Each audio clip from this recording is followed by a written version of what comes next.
নমস্কার বন্ধুরা, সবাইকে স্বাগত জানিয়ে শুরু করছি নতুন আরেকটা ভিডিও। আজ আমি তোমাদের সঙ্গে শেয়ার করব মোরলা মাছের দুর্দান্ত স্বাদের একটা রেসিপি। এই রেসিপি গরম ভাতের সাথে খেতে অসাধারণ লাগে। খুব সহজেই এই রান্নাটা তৈরি করে নেওয়া যায়। আর দেরি না করে তাহলে চলুন ভিডিওটা শুরু করা যাক। ভিডিওটা শুরু করার আগে একটাই অনুরোধ, ভিডিওটা যদি ভালো লাগে অবশ্যই একটা লাইক আর কমেন্টের মাধ্যমে আমাকে জানিও। মরলা মাছের রেসিপি বানানোর জন্য এখানে আমি নিয়ে নিয়েছি মরলা মাছ। ধুয়ে কেটে পরিষ্কার করে নিয়েছি। মরলা মাছে খুব ছোট ছোট আঁশ থাকে, আঁশগুলোকে সুন্দরভাবে এখানে পরিষ্কার করে নিয়েছি। এখন মেখে নেব লবণ হলুদ। মাছের গায়ে সুন্দরভাবে আমি হলুদ মেখে নিয়েছি। আর তার সাথেই এখানে কেটে নিয়েছি একটা বেগুন আমি এরকম টুকরো করে কেটে নিয়েছি। এখন বেগুনের গায়ে একটু হলুদ মেখে নেব।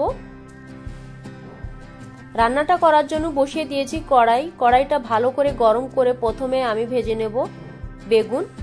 মাত্র 1 মিনিটের জন্যই বেগুনগুলো এখানে আমি ফ্রাই করে নিয়েছি। এখন ভেজে নেব মরলা মাছ। মরলা মাছ ভাজতে গেলে সব থেকে আগে কড়াইটা ভালো করে গরম করে নিতে হবে, না হলে কিন্তু মাছগুলি কড়াইয়ের গায়ে লেগে যেতে পারে।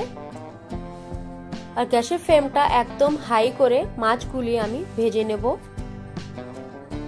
অনেকটা মাছ ছিল তাই আমি দুটো ব্যাচে মাছগুলিকে ভেজে নিয়েছি। মরলা মাছের রেসিপি করতে গেলে মাছগুলি একটু ফ্রেশ দেখে কিনতে হয়, তবে কিন্তু রান্না করতেও ভালো লাগবে আর খেতেও ভালো লাগবে। মাছগুলি এখানে সুন্দরভাবে ভাজা হয়ে গেছে, এখন তুলে নেব।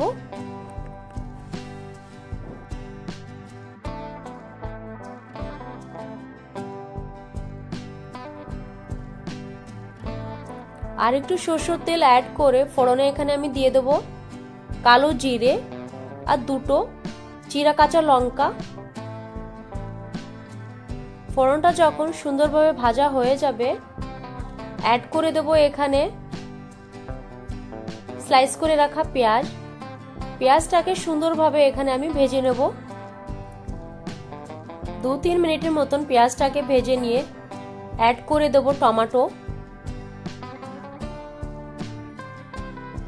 এখন টমেটো আমি সুন্দরভাবে এখানে কুক করে নেব পেঁয়াজের সাথে। ওই 2-3 মিনিটের মতন টমেটো আমি এখানে কুক করে নেব। টমেটো সুন্দরভাবে এখানে কুক হয়ে গেছে। এখন অ্যাড করে দেবো গুঁড়ো মশলা এখানে আমি দিচ্ছি জিরে পাউডার, হলুদ, রেড চিলি পাউডার, সামান্য পরিমাণে জল অ্যাড করে এখন মশলাটাকে সুন্দরভাবে কুক করে নেব যতক্ষণ না এখানে কাঁচা মশলার গন্ধটা চলে যাচ্ছে। গ্যাসের ফ্লেমটা লো রেখে 4-5 মিনিটের মতন মশলাটাকে এখানে আমি কুক করে নিয়েছি। দেখুন কি সুন্দরভাবে তেলটা মশলার থেকে আলাদা হয়ে গেছে। এখন অ্যাড করে দিচ্ছি আমি সরষে বাটা অ্যাড করে আরো আমি 2 মিনিটের মতন কুক করে নেব। মশলাটা এখানে সুন্দরভাবে কুক হয়ে গেছে, দেখতেই পাচ্ছ তেলটা কি সুন্দর মশলার থেকে আলাদা হয়ে গেছে। এখন আমি অ্যাড করে দেব সামান্য পরিমাণের জল। যেহেতু আমি এই রান্নায় গ্রেভিটা একটু কম রাখবো তার জন্য জলের পরিমাণটা একটু কম রাখছি।